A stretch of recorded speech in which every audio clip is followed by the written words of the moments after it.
first of all, Walt, thank you for coming on the Candidly Speaking podcast. I want to welcome you to the show. I want to thank you for everything that you have done for me and my family. We've been knowing each other for a while now, and I just want to let you know I really appreciate you stopping by to have this conversation. Absolutely, man. I appreciate you for having me, man. I know it's we've done one, and I think the one that we did, man, just the chemistry that we pretty much carried throughout the dialogue, definitely added a lot of substance to the topic. But you're right, man. We've known each other for a very long time, and like I said, I wouldn't, I can't express how proud I am of just being a part of, like I said, what's going on right now. Man, I appreciate that, and I think our last conversation was about the authentic self. Hmm. Looking back at that podcast, it probably had more views than some of the other ones. I think because people really want to know and look into themselves for their authentic self, and it's hard to really do that, especially when we live our lives to please other people sometimes, and we can't really find who we are in our authentic self. One of my friends who just recently, I don't want to get it wrong, so I'm not gonna say, but she came out. I don't want to I don't want to get it wrong. But that was her authentic self, and I think that's the season that we're in, is people being an authentic self. So we had that conversation last time. So now we're going to be talking about grieving. So this season 2 of the Candidly Speaking podcast, we're going to be focusing on inspiration. And in this particular piece, the inspiration is finding hope through grieving. So through this process, I'm just going to ask you a few questions about this whole grieving process, because you and I both went through it at the same time. You even had it twice because you had two aunts that died, right? Man, I'll tell you. Look, it's been probably about since we last spoke. And I know last year you're probably referencing. I had an aunt and a grandmother that passed away. Okay, right, Roughly okay. within a month. Since then, um, close family and friends, man, that I've lost. Close Really? family and friends that I've lost. Oh man, I mean, I can count upwards of maybe like eight or nine. Mm. Eight or Anything, nine. related to COVID or just in general? Just in general, man. Good friend of mine, childhood friend of mine that I grew up with. Good dude, man. Very good dude. Very family oriented dude. He was shot and killed a couple of months ago. I mean, we had spoken on Thursday, and I got word on Saturday that he had died on Friday, which is crazy. Um, Cousin of mine, he had just recently passed away in July. Good cousin of mine. We've grown up together. Um, I look at my cousins like they're like my brothers and sisters. You know what I mean? They're like my closest siblings. Outside of my own brothers and sisters, of course, but my cousins are like my siblings. Man, I come from a huge family. So each and every one of my cousins, I view them as a brother or a sister. To lose him, it was mentally tough. It was mentally tough. Like I said, just a few other friends, and like I said, earlier this year in 2021, I had two aunts that died roughly within, I want to say within a week of each other. You know what I mean? Wow. Very tough, very tough, very tough. That is tough, man. And I don't think I knew about the friend. My nephew early in 2020 uh, was shot and killed Mm. with gun violence, man. He was only 15 years old. Only 15 years old, man, gun violence. And it's one of those things, man, not to deviate from the conversation, man, but that's one of those things that I think we have to start addressing a little more as a community as well, because it's running rampant, man. And our kids, I think about my nephew, I think about how young he was, and the idea that he has so much potential life ahead of him, and for somebody to take that away, um, it's a very tough pill to swallow. So we had that, and then a year later, this is my sister. So this is my sister's son. So a year later is when my dad passed. About 13, maybe 13 months. Let's see, January, February, March. Yeah. So my nephew passed in January 2020. My dad passed March 2021. So she's been hit with it like twice, in a short span. And it sounds like you've been hit with it really hard, man. And I don't. Losing my dad was the hardest thing I've probably experienced in my life. So to lose that many people that you've lost in that amount of time is crazy. So let's talk about that a little bit. So how do you a lot of people have, I think the number as of today, it was about 700,000 people have been lost through COVID. So there's a lot of people out there grieving. So I guess my question for you is, how does someone process, how do you begin the process of grieving? Because one moment, especially when it's tragic, one moment, my dad, he was 70 years old, Vietnam vet, so it was getting close. But how do you deal with such a tragic loss in such a quick and unexpected way? So the first thing I definitely say for myself, um, the hardest part I know for me is accepting it. Mm. Um, just the acceptance part of it. There's times when I look through my phone. I don't erase any of my family members' numbers that pass away or friends that pass away. I don't erase any of their numbers. There are times that I look through my phone and I just want to call. Mm. I know a few times, I've even texted or just shot voicemails just to say, hey, in hopes of them responding or just kind of reaching back out. But I think the first step for me has always just been to accept it, which is the hardest part. Um, the I think the tough part within it all is knowing that your childhood has been changed, because even as an adult, we all still have a little bit of child. There's a little youth in us as when we speak of our elders, our memories, how we grew up, some of the things that we're used to. Um, but our childhood starts to change at that point. Mm. When we lose someone, because that's what we were accustomed to growing up. Um, your past is now altered. You know what I mean? It's like, I don't have the opportunity to call anymore. I don't have the opportunity I just, all I can do is pray, talk to him in my own personal time. That's it. Mm. Um, but accepting that change in your life is one of the hardest things in the world, I think. Mm. To have to learn how to accept it, to learn how to function with it, to learn how to cope with it, to learn how to, you know, wake up the next day. You know, um, I've had dreams, and I've had days where I woke up crying, like, just recently, I woke up crying, just having a dream about my aunt. And it kind of stuck with me. And I'll be honest, there are some habits that I was used to. Like, social media was something I was always keen to. I was always on Facebook or, whatever have you. I got to the point where I stopped being very active on there as of recently. Not because I don't want to get on, but I kind of got tired of looking at, reminders of what hurts, what hurts. Um, I would just say, man, like I said, step one would just be learning how to accept it.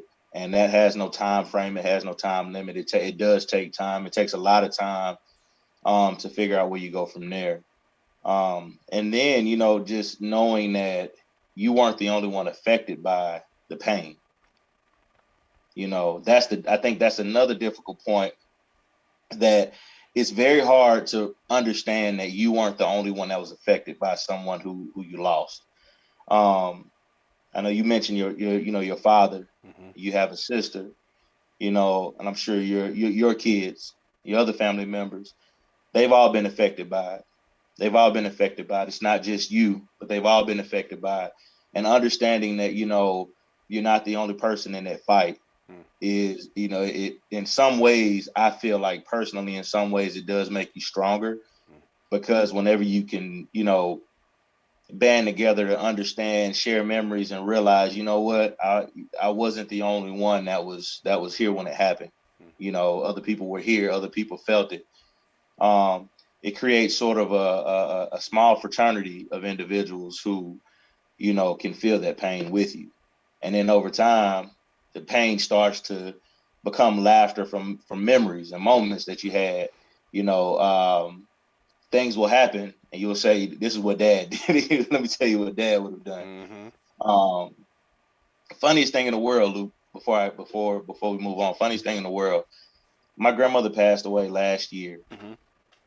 2020, January of 2020, and I found out she's always had a good sense of humor, and she exercised that sense of humor even after she passed away. Mm. Cousin of mine, great man, I love my cousin to death, man. Like I said, he's like a brother to me.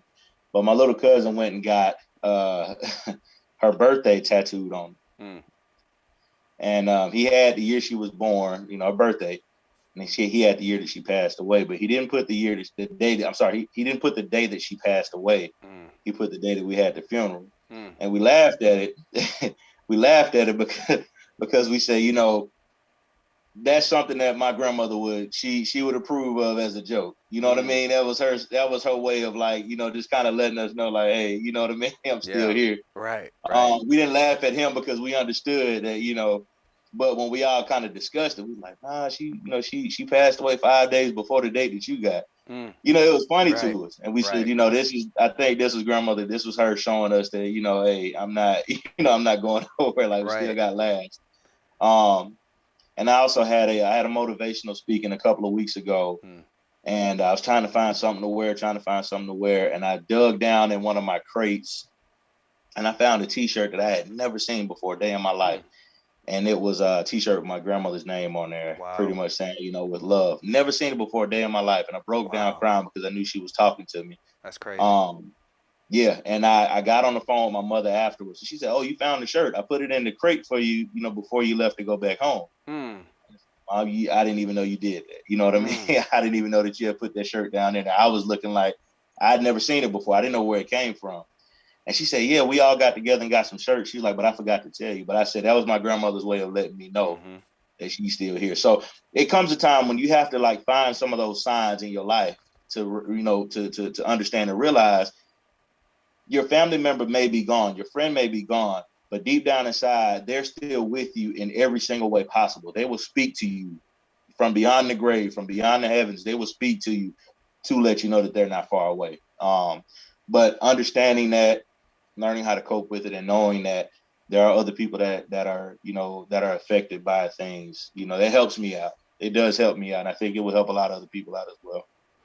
No, I agree with you because with my dad's passing, I have 6 sisters. I have and one brother, and we have about, I mean, a lot of nephews and nieces. Man, I've literally lost count. I think the count was about 25, not including like the great Mm.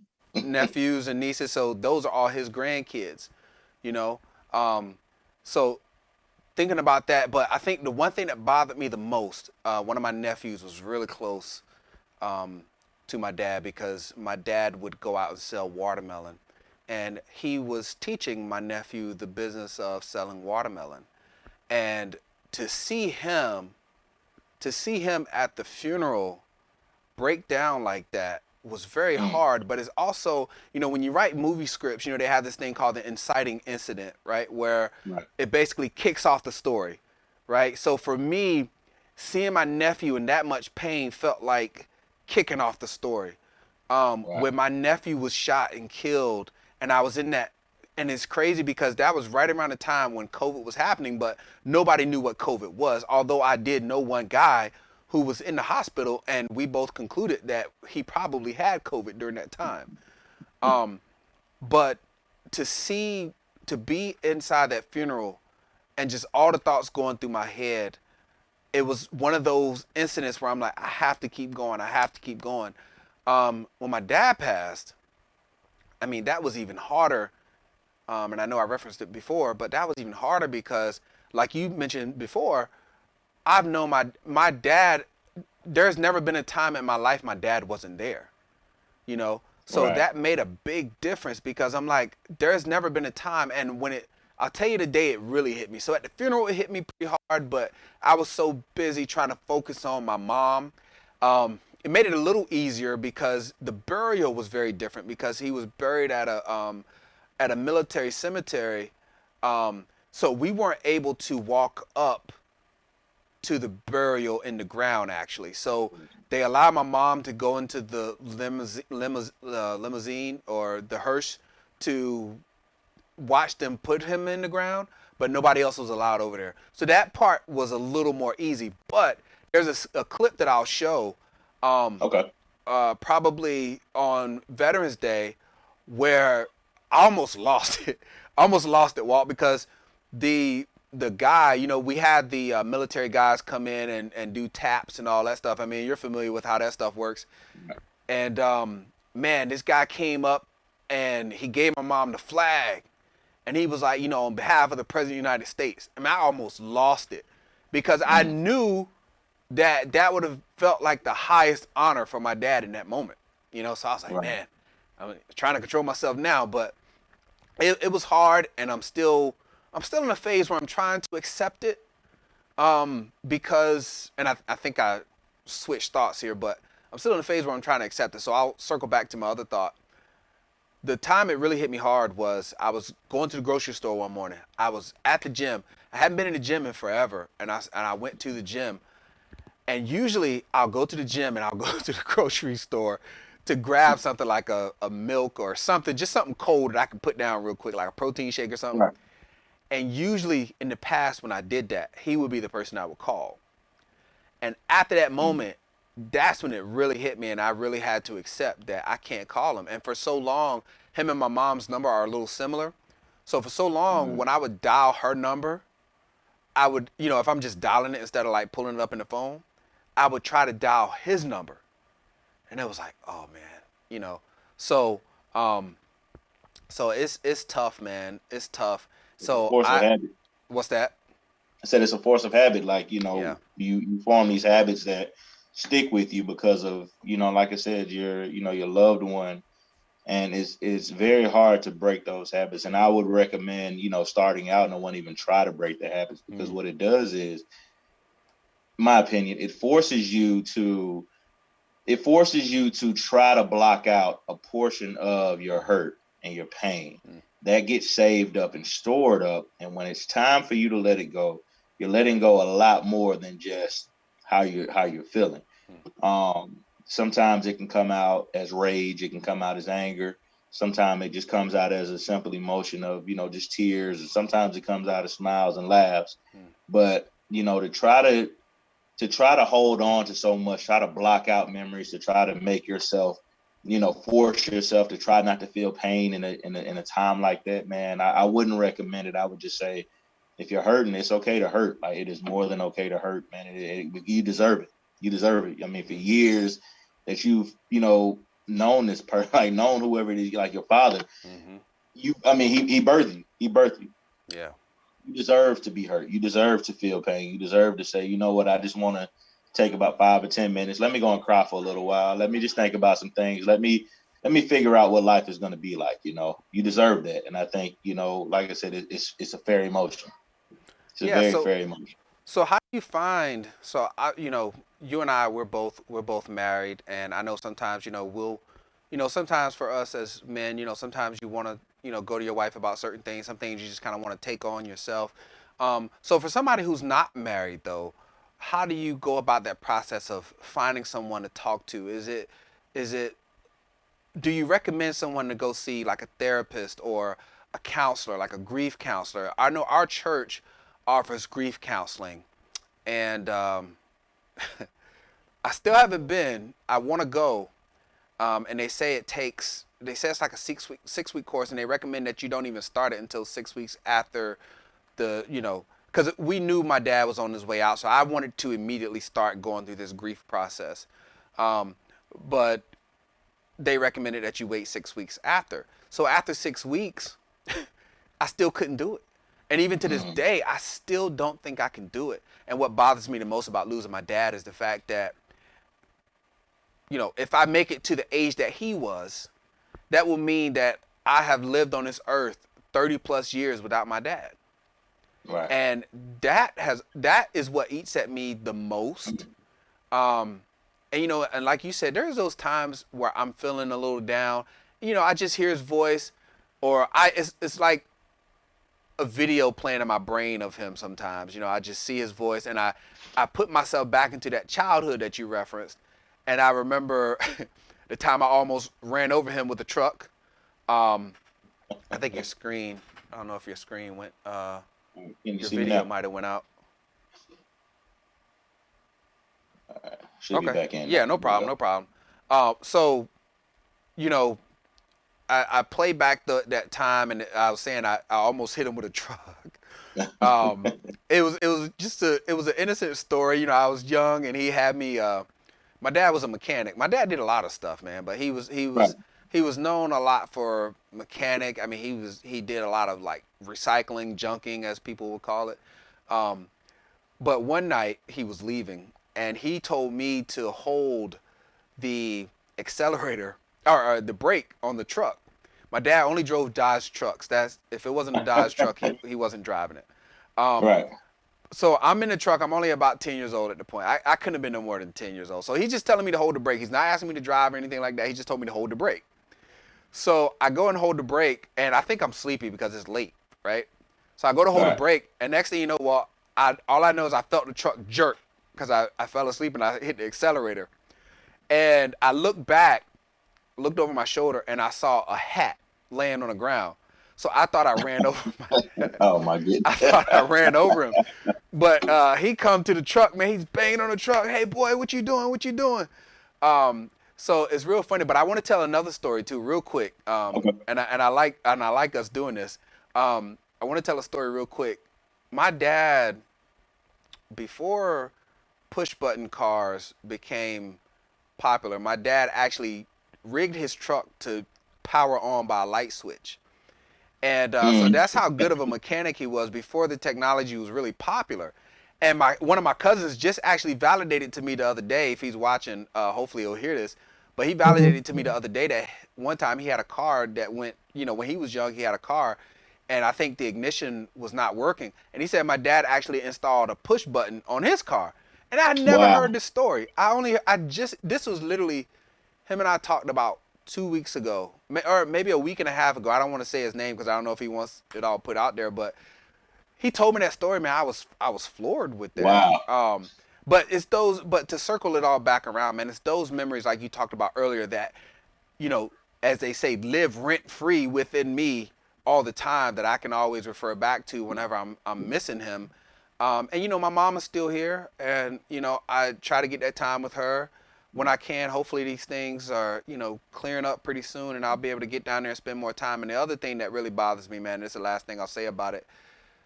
You know, I had a conversation with my dad and my mom one night, and we were on Facebook chat messenger or Mhm. something. And I remember having a thought that I wasn't sure if my baby girl would ever see my dad. So in that Mhm. conversation, I screenshotted, maybe screenshot it is not the word, screenshot her with him and my mom in there. And sure enough, she never got to meet him face to face. Mm. But that's the only thing I have. But when she's older, she will at least be able to see, you know, that screenshot that I took of them, man. So it's been a long, hard journey, and you know, we're not here to talk about my journey. We're just talking about grief in general. Um, but going back to the question, so would you recommend someone see a counselor and a therapist? And how would you recommend they possibly go out and find that person? I would absolutely tell anybody to seek professional help if they feel like, you know, like I said, that is the point that they are at. I am not against professional help at all. Hmm. Not by the least bit am I against professional help, because there are some moments that, you know, we all feel like we can do it on our own. It's okay to not be able to do it on your own. It is okay to not be able to do it on your own. I say that with an open heart. Um, I would say start, man. You know, like I said, if a person does have some type of insurance, definitely look there first. But when it comes to grief counseling, it just like I said, again, just my opinion. Any kind of counseling, what is familiar to you is what you will open up to and appreciate the most. Hmm. So if there is, like I said, someone within your own community that has, they emphasize grief counseling, or at least just some type of counseling, most definitely go there. If there's not, of course, like I said, your churches, Mm-hmm. um, and then also other services within any state, any local government. I know that they do offer counseling programs that people can go through to help. I mean, Google is everywhere nowadays. But I want to go back real quick, Luke, Okay. to Yeah. Sure. professional help. Um, Professional help. I mean, man, I can say so many things about it because I know, within everybody's community, and I say especially within the Black community, counseling and therapy, professional counseling and professional therapy is something that I think our community has found extremely hard to approach. I mean, you're from the old school, like I'm from the old school. Whenever we heard things like counseling or therapy or something like that, if it had anything to do with the mental or emotional health, you were called crazy. Yeah. That's what you were called crazy. You know Yeah. what I mean? You ain't crazy. You don't need to go and see nobody. But I think it was those notions of support that a lot of us needed, a lot of our parents needed, a lot of our grandparents possibly needed.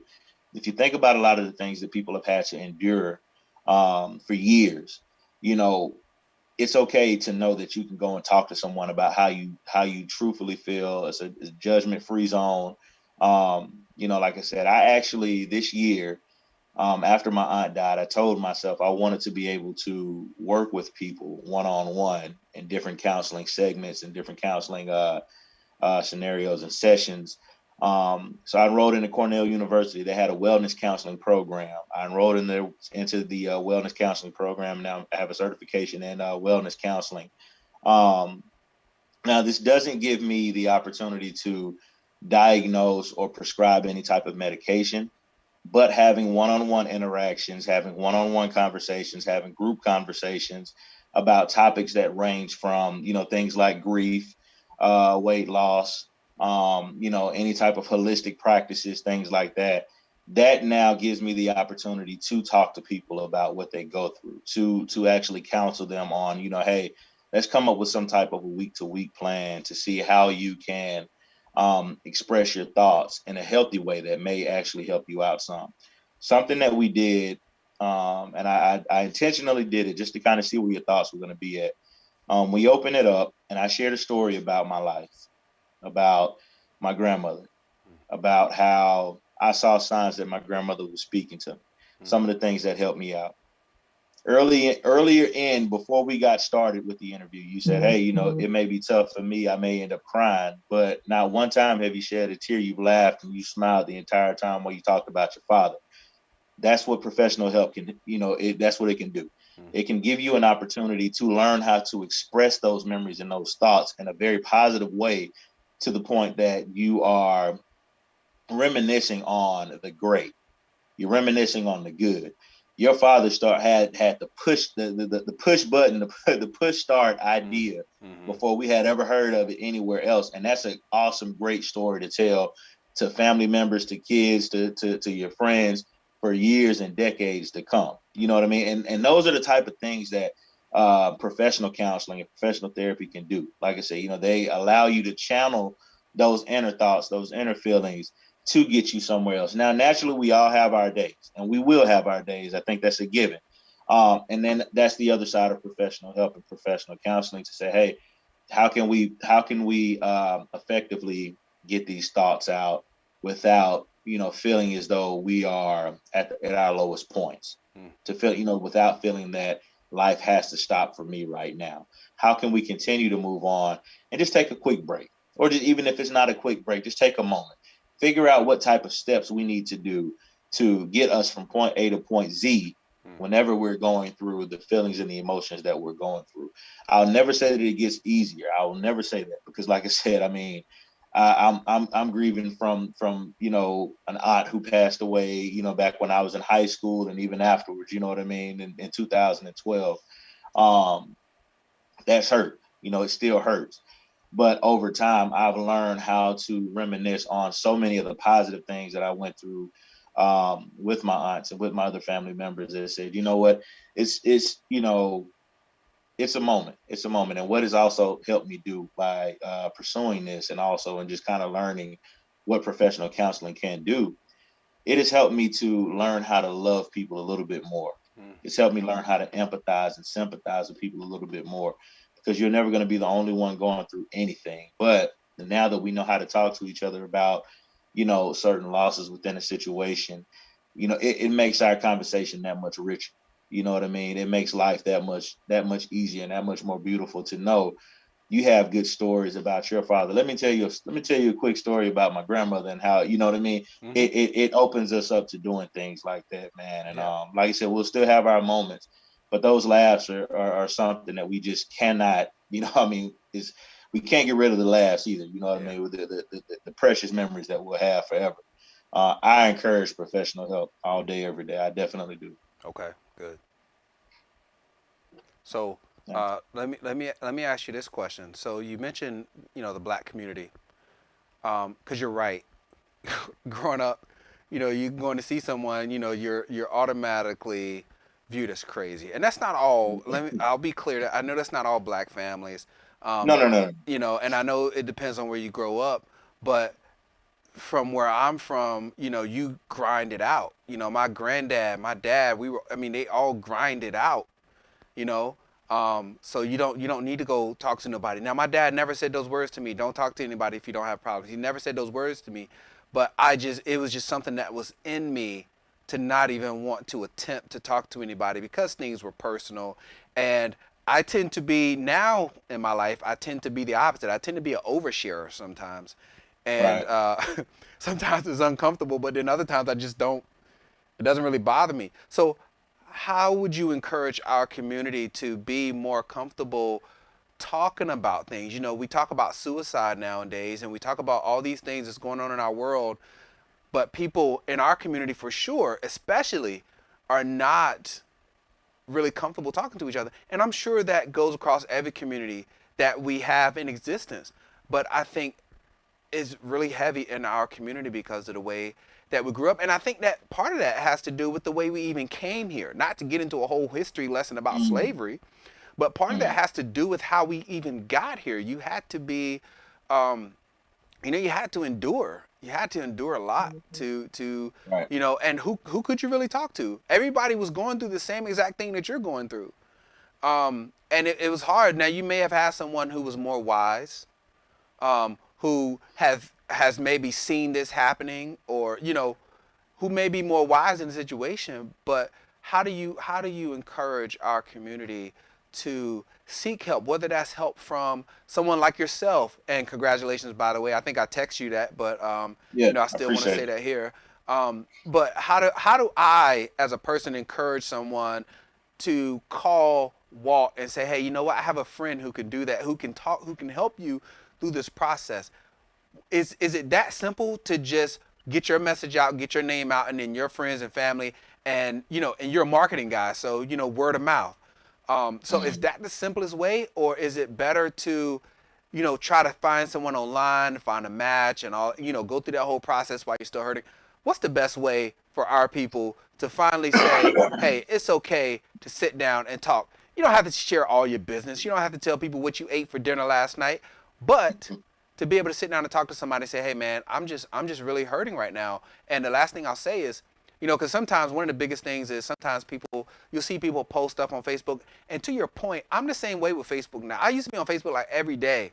But since my dad passed, man, it's just like, man, I just have to get on and get off. You know, Right. um, but how do we encourage? What should we do? How should that process look to you when it comes to somebody finding you? I'd say number one, support.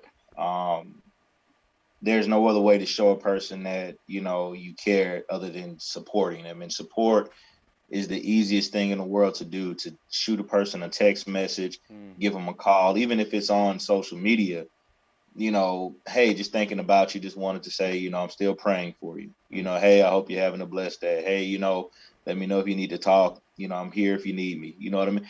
Just the small things like that. You know what I mean? I feel like that is enough to just at least let a person know I know you're going through something and I'm thinking about you. We don't have to talk, but I know you're going through something. I am thinking about you. I am, you're on my mind right now. I understand. I know it's hard. I know it's tough. I think those small inklings of support give, anyone that opportunity to just feel like, you know what, just thanks for just being here. Even if we don't talk, even if I don't open up to you, just thank you for just being here. You know what I mean? Thank you for just reminding me of what it feels like to have somebody to reach out and say hey to. You know what I mean?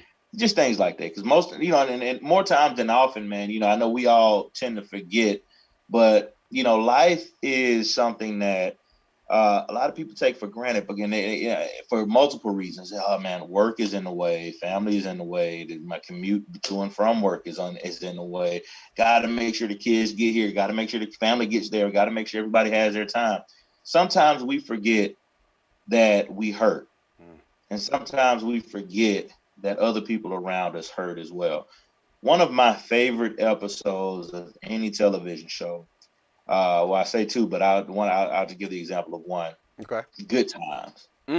When James Evans passed away, and the kids. So I focus in on the kids because they were the ones that were internally hurting, and they didn't understand what was going on. They knew that their father had died.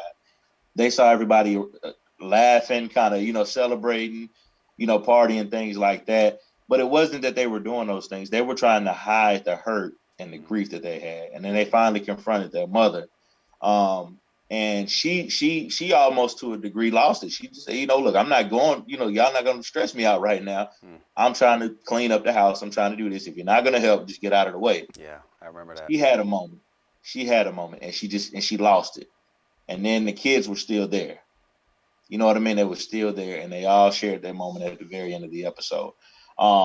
Great acting, but that's real life. That's a reality. Yeah.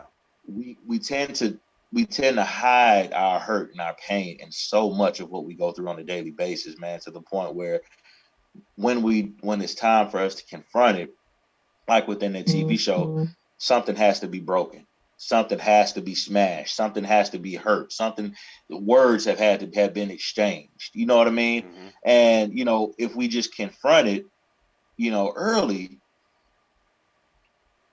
we can deal with it. We can deal with it in a very healthy manner. We can deal with it in a very healthy way. We don't have to hurt other people because we're hurt. You know what I mean?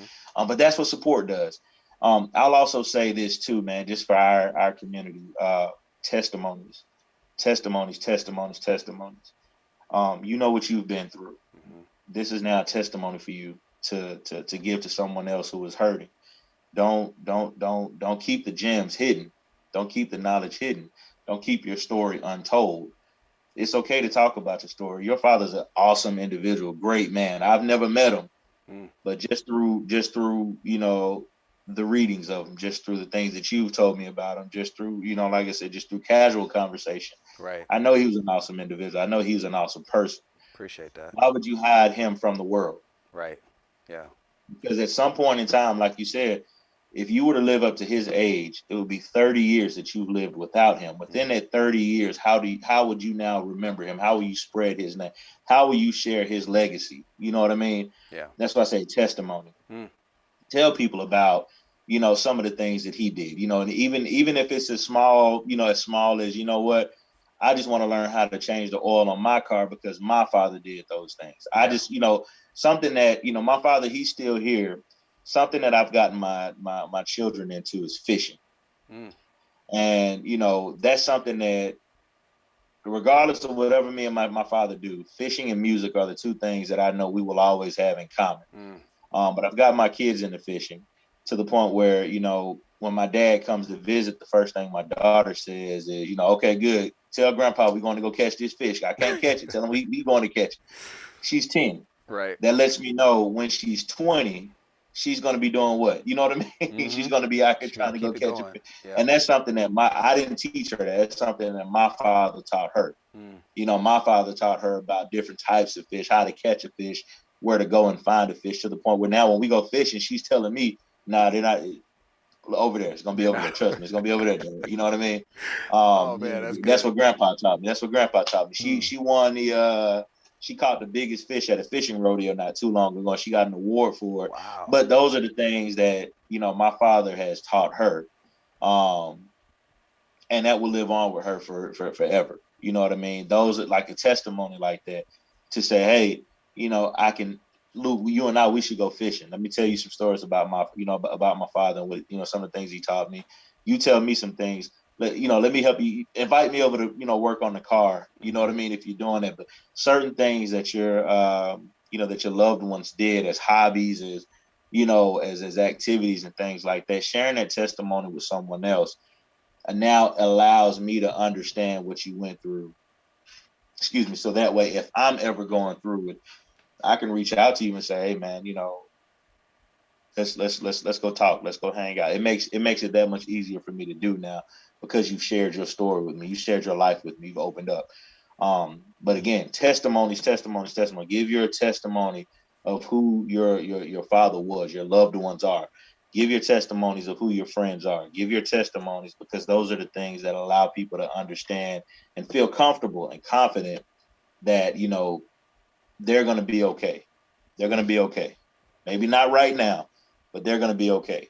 You know what I mean? Got to. It's within the Black community we have to, and I think within all communities to be honest, within all communities, man, we just shouldn't shun away just the thought of opening up and providing that support, man. It's 2021. I know back in the day it used to be called grown folk business, but now it's 2021.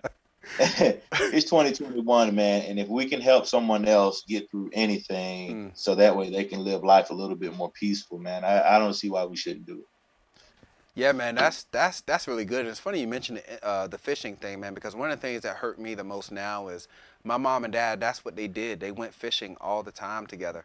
And one of the things that hurt me now is hearing my mom saying that she's going fishing because I know she missed him being there. Right. And that was one of the things I wanted to get my son involved in, but we didn't go down there enough. And of course, now I'm thinking in my mind, like, man, I should have, could have, would have, all the time. And Right. somebody told me that after this happened, somebody told me, I think it was my friend Alvin, who also does grief counseling, but he works at like a, I don't know if it's like a nursing home, hospice. That's what it is. He does hospice care, and he's talking to people often. And I think it was him that told me. He said, you're going to go through a phase where you're gonna say should've, could've, would've. Actually, man, I wish you guys. I'm gonna have to link you guys up, man, because I think you guys will connect right away as well. But Absolutely. he's, I think he was the one that told me you're gonna feel like, excuse me, you're gonna feel like the shoulda, coulda, wouldas, and that's exactly how I felt. As soon as I was able to gather myself, that's exactly how I felt. I should have did this, I should have did that. But I agree with you 100%, man. Sharing my dad's stories helps me a lot because those first couple of weeks, I was like, I want to dream, I want to dream, I want to dream. But then when I finally got the dream, it was just so weird. It just threw me off. And I was like, man, what was that? You know? But I also thought about, this is the last thing I'll say about it. I also thought about the reason why I share about my dad is because I know so many people who never lived with their dad or never knew their dad. I know one guy, I won't mention his name either, but he was probably, I don't know how old he was, maybe in, late 40s, maybe. And, Right. He was telling me the story about how he recently saw his dad. And I'm like, man, that's amazing, to get that little, whatever time you get now, you get it. And then I know some people who either their dad walked out on their lives or they can't get along with their dads, never got along with their dads, or their dad passed when they were young. Right. And that particular group is the group that I feel really sad for that lost their dad when they were young. Right. Because there's a lot of times it feels like there's just something. I mean, there's always going to feel like something is missing if your dad is not around, but it always it just feels like for that kid, like you never had that opportunity. Granted, most of the times it's accidental or, it's not due to anybody's fault, but I just, after my dad passed, I felt really sorry for that person that never got a chance. And I know a couple of people like that, that never really got a chance to spend that much time with their dad. So here I am looking back. I'm like, man, I had all these years with my dad, and they were all funny years. We didn't always agree on everything, but they were all just funny and hilarious years. Everyone that talked to my dad has a funny story about him. Right. So that, I mean, that's kind of where I am. And actually, I don't know if you heard. So he was supposed to do season 2, for the podcast, but I did get a chance to catch him in season 1 during around this time of year, actually, for the Veterans Day, man. So if you've never listened to it, it's on the podcast page. But I guess the last question I wanted to ask you, man, to close this thing out is, okay, so the person passed. I'm walking through that process. I'm grieving through that process. Now I've accepted it. I know that it's not going to go away. And I know I'm going to have to sit with this. I'm going to be able to share. So now I'm sharing and I'm doing all these things. Do I ever, and you kind of answered this question, but I want you to answer it again as we close out, before I get to my very, very last thing. Do we ever really, or should we ever really lay that person to rest? So I'll give you an example. One of the things I think about, and I probably should have pulled the scripture up, but I had no idea that I would even think about it. But there's a scripture where God is like, Moses, my servant, is dead, and He's basically saying it's time for you guys to move forward. And I'm sure God's not saying don't grieve. I'm not saying that. So people out there interpreting the Bible right now, please don't think I'm saying that. I'm just using that scripture as an example. But at what point do we say, or do we ever say, this person is gone and I need to move on? Or do we keep ourselves attached and say, you know what, no matter what, I'm going to keep this person's legacy alive? And because, and there's a lot more that you can get into that, but is that how you handle that? Or what's the next phase? Or do you just say, hey, you know what, I have to let this go? I feel like when you're ready, you will understand how you can go forth. So my big thing now, and this is just understanding that death is real. I mean, it's been tough to accept that death is very real for everybody. You know what I mean? What they say, 2 things that for certain in life: you're gonna stay your race and you'll die. Well, 3, I guess. You'll pay taxes, you'll stay your race. Right, that's it. Well, when I was growing up, they used to say, you'll be black and die. That was You're gonna be black. Yeah, you're gonna stay here. You're gonna be black and die. Right. But right now, Luke, I'm in the process of writing a book about a particular point in my life, because I know that book will outlive anything that I've ever done for anybody. I've been in the process of just writing, journaling a lot of things from my past, even up until my present, documenting certain videos and just certain pictures, things like that. Those are the things that people will forever remember you by. You know what I mean? We have a tendency to always want to leave money behind, but money runs out too. Money does run out. You know what I mean? You can say, hey, I want to set my family up, and I'm going to update wills and life insurance and all this other kind of stuff. But you got to remember, at some point, the money will leave. The money will be gone. You can set them up very nice, but the money will be gone. What will they then remember you by? That is, I think, when you ask that question of, do you just detach yourself from the individual's legacy, soul, spirit, or how do you keep, do you continue to share their legacy? And I think that growing up, we've always been taught that the financial aspect is what you should leave behind. It's been drilled into us. It's been marketed. It's been sold to us. You know what I mean? You want to leave. You don't want to leave debt behind. You want to be debt free when you die. You want to leave money behind for everybody. But like I said, money runs out. The same way you got your very first paycheck from your very first job, you probably don't have $1 from that paycheck anymore. That's what money does. Leaving behind a legacy, and like I said, I know it's it's a little different now, but leaving behind a legacy can be something as small as you saying, hey, I'm going to start just a small business, and I'm going to put it in my, it's going to be named after my father, or it's going to be named after something that he enjoyed doing. Um, Writing a book, saying, hey, I'm going to name it after, a cousin, or I'm going to name it after, a friend of mine. There's so many different ways that we can leave legacies behind, and that we can continue to push legacies that have been left behind. I'm not an advocate of forgetting about anybody. The loneliest feeling, I think that, and it's led me to, many topics. I know we'll talk about it at some point in time, but it's led me to a point of depression at one point in my life. Riding by an old cemetery and seeing those old headstones out there, the ones that are dirty, the ones that look like nobody's taking care of them. And I always think to my mind, like, man, like, does anybody come and visit them? I always think about that. You know what I mean? Does anybody come and visit them? Who remembers that they were here? Yeah. You know what I mean? And it hurts me to my soul in so many different ways, because I know that I won't forget about anybody. But what about 10 generations after me? Right. Yeah. You know what I mean? What about 20 generations after me?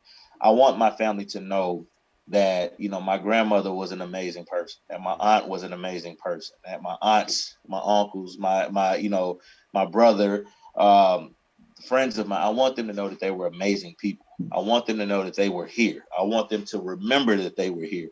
So those are some of the things that I truly believe in. I don't believe in just letting a legacy just go, just let go and just move on. There's never going to be a way to move on. Like I said, you can grow older, you can get to a point, but remember, like I said, nothing is ever really yours on this earth other than what you leave behind. You know what I mean? And when I say that, it has nothing to do with financial gain. Right. You can leave behind the house, but at some point, like I said, you work your butt off of that house. Somebody else will live in that house. Somebody you'll never meet will live in that house. Yeah. You can work you can work for the rest of your life for, your retirement.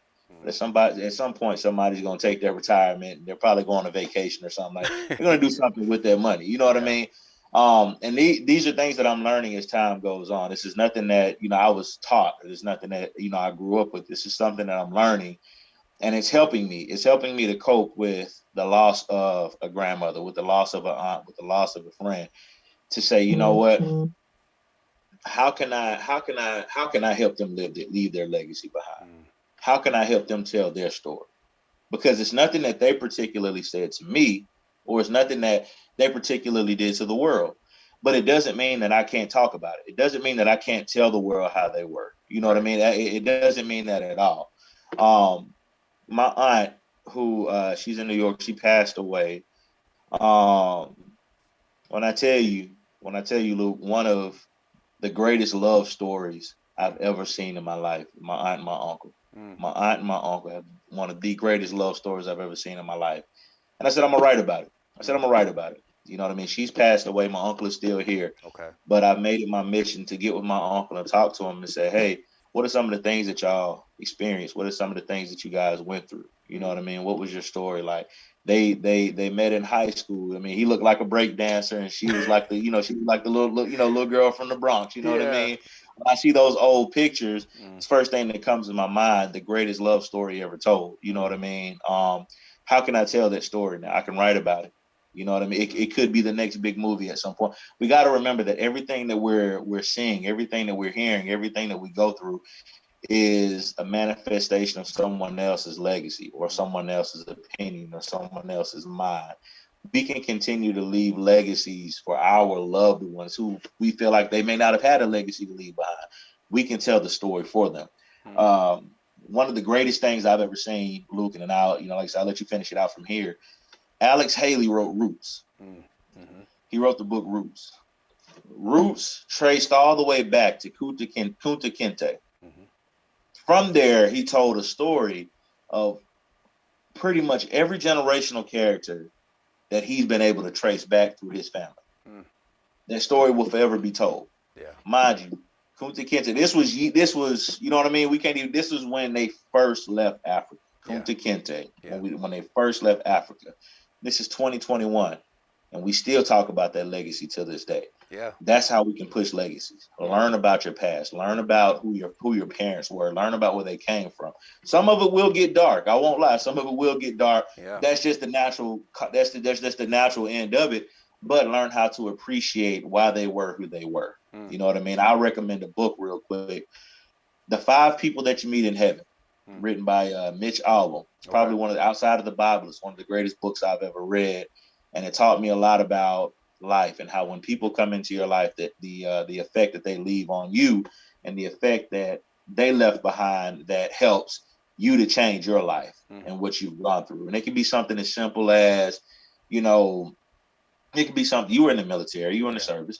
It could be something as simple as, you know, someone telling you or pushing you out of the way of, you know, a car, and then they end up getting hit by a car. You know what I mean? That cause and effect was there. They passed away, but in their version of heaven, they did the most noble thing possible. They saved your life. And you leave behind what? You know what I mean? You talk about that now. You know what I mean? So I know I went all the way around the world with it, man, but I leave a legacy, man. Leave a legacy. Talk about the legacy. Push a legacy, and continue to share the legacy of those that came, you know, before you, because they deserve it. They deserve it. You will deserve it someday. Everybody will deserve it. And at some point, I think we will start to get back to where we value our legacies instead of valuing the dollar amount that's left behind. Notice this: life insurance sets you up to be worth more when you die than alive. I don't believe in that. I believe that your life is more valuable than anything that will come afterwards. That's why you have your story. That's why they have their stories. You tell them, you continue to push. And I'll leave it at that, man. I appreciate that. Oh I'll no, leave it man, at that. I appreciate that. And you know, one of the things that I've been working on, of course, you know, I've been documenting. I interviewed my dad like 3 or 4 times, and I got the idea from a local documentary filmmaker, because I was a part of a series we were doing here called the Speaker Series. I think no, not the Speaker Series. That's something else. That's from Weinberg. It's the Oral History Project that we were doing here, Okay. and I interviewed one lady. I think I interviewed 2 people maybe total, but then the project kind of went, you know, it kind of fell off a little bit. But one of the guys they brought in there to speak to us was this documentary filmmaker, and he talked about how he sat down with his dad and had like 17 hours of footage of just him sitting down with his dad. And I said, I need to do something like that with my dad. I'm just thankful that God gave me the wisdom and desire to want to do it, because I would be a person who'd be like, oh, I got time. But for that, I didn't feel like I had time. And some of the stuff that I had my dad saying on video, other than the inappropriate stuff that I can't share, I mean, he wasn't. Let me be clear about the inappropriate stuff, because you know my dad was a born again Christian. He didn't say anything crazy. So anybody watching this, he didn't cuss at nobody or anything like that. It's just some stuff that's not meant for public consumption that he talked about dealing with the Vietnam War and stuff like that. It just was real life for him. But one of the things that I did, I immediately started documenting him. Even one time I was just pulling out my cell phone, had my cell phone out. I didn't care if it was background noise, car noise, because they lived in the country, so their house was near the road. So every time a car come past, you're gonna pick that sound up. I didn't care about any of that. I just wanted to get him on camera. And one of the craziest things, man, and I'll close with this, as far as the grieving process goes. The toughest thing for me when my dad passed, or before he passed, was going to the hospital to see him. Because mentally, he was there, like sharp. Mentally, he was there, because I walked in, and I tell everybody the story. I walked in, and me and my dad, we always had like these little jokes. And I walked in, I saluted him, you know, and he saluted back. And I was like, wait a minute, what is everybody talking about? He's fine. He knows what's going on. And we're going to talk to him, and he said something to me, and maybe I'll share the video one day. My mom, I think, interpreted it different than I did, but I had him on. The reason why I had him on video is because I needed that for my daughter. I needed her to see him, at least, even though he was in his weakened state. She'll see the videos of him when he was vibrant, but I needed her at least see him, you know, at that point in her life, you know. So I made a video and I said, hey man, because we were really trying to see how long we were gonna let him stay in there. And I was like, what would you rather do? Would you rather go home, be in or no, I said, do you want to stay in the hospital, or do you want to go be with the Lord? And he took off his mask, He was like, be with the Lord. And I feel like I heard him say that clearly. And at that point, I wouldn't say I gave up, but at that point I said, that's what he wants right now, because he's tired of living in this environment that he's living in right now. He's ready to transition. And Right. my friend who works in hospice care, him and I talked about that. And apparently that's a common problem in families where they have a hard time letting that person transition.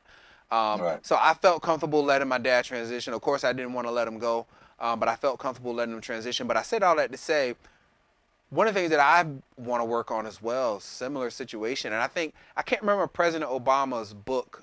It was about his fathers. Didn't he have a book called Right.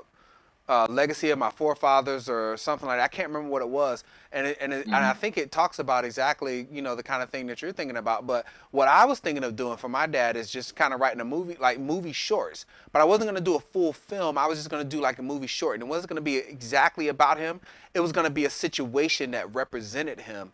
Um, Right. and, and I won't give it all away, but it was really a situation, a very complex situation, but a very simple situation that when people saw it, they would immediately pick up on what I was saying. And, I could share it with you offline. I think I might have shared it with someone before, but yeah, man. So anyway, Walt, man, I appreciate it.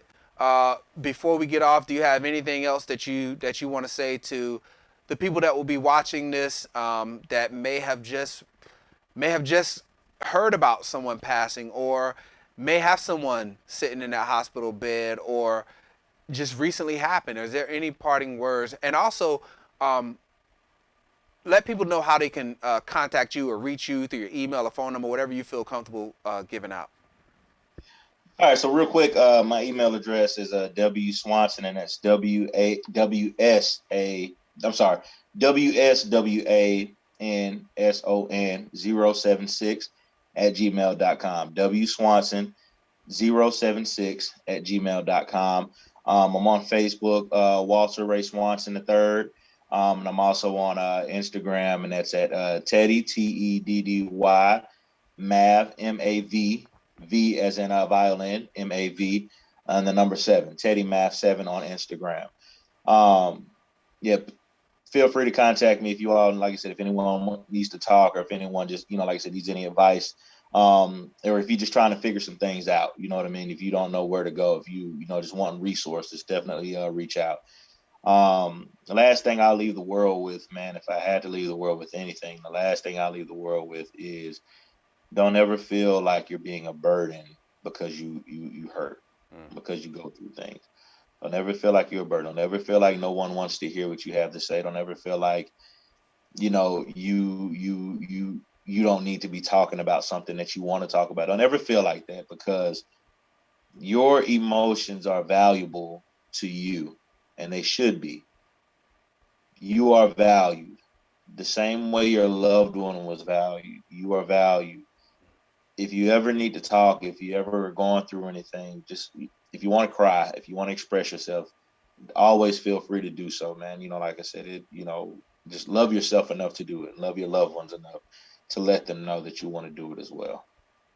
Man, I appreciate that. And my last thought would be, I hear a lot of the guys, after Kobe passed last year, strangely enough, it was 2 weeks after my nephew had passed. So when Kobe passed, Mm.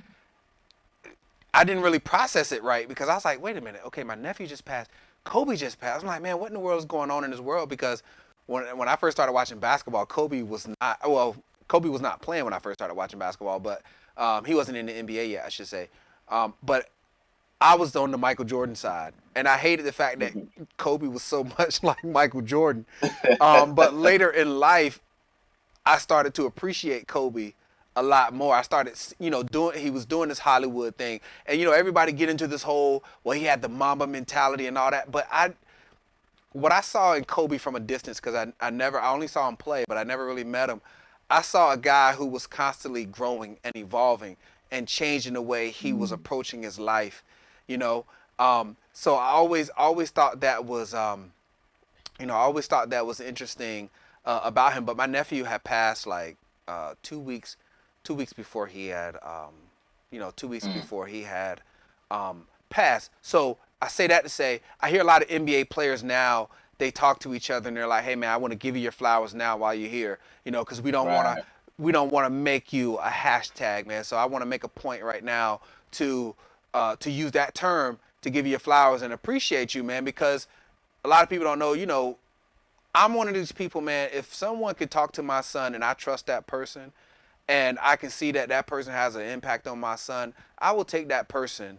I will allow that person to do that. And I feel like I've always wanted you to do that, man. So I appreciate you doing that. And I think what you just recently graduated in with the counseling thing, I think that's perfectly suited for you, man. I see how you, approach, with your family. And it's funny because I was coming to the daycare the other day and I saw your wife and I didn't realize it was her first. And then I saw your son and I'm like, man, it seems like time is just, I'm like, where is time going, man? Like, I think the last time I saw him, we were at the gym and he was like itty bitty. He definitely wasn't walking. I don't think he was walking. Yeah, he definitely wasn't walking. Yeah, And then I saw him, I was just confused, man. I'm like, so anyway, man, I see how you are with your family, man, and I see all that stuff, man. So I just want to give you that appreciation now before we hop off. And my brother, I appreciate that, man. And I'm gonna give you flowers right back. They're gonna be a different type of flowers. I'm gonna give you flowers right back. And I want to thank you, man, for being a vessel of documentation for the world to see stories that have never been told before, man. I have to appreciate you, and I have to say thank you for that.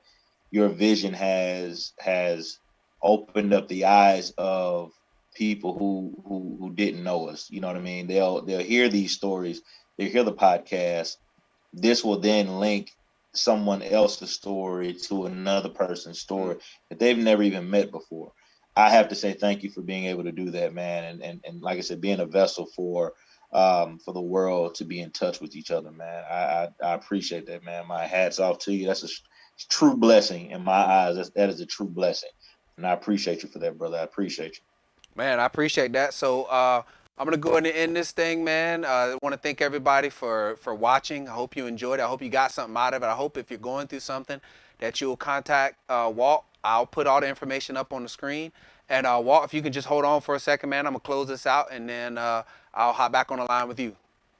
All right, take care, everybody. Hey, be blessed. Appreciate it. Next on the Candidly Speaking podcast. Older, so I want to respect their privacy, of course, but Right. It's been difficult in many different ways. So the oldest, Lauren, her first child was born when he passed. So he at least, got to meet his first grandchild, Aubrey. It's beautiful. And then about a week ago, she had another one. So, he's not around for that. And I know that it's difficult for her. Yeah. Thank you for watching.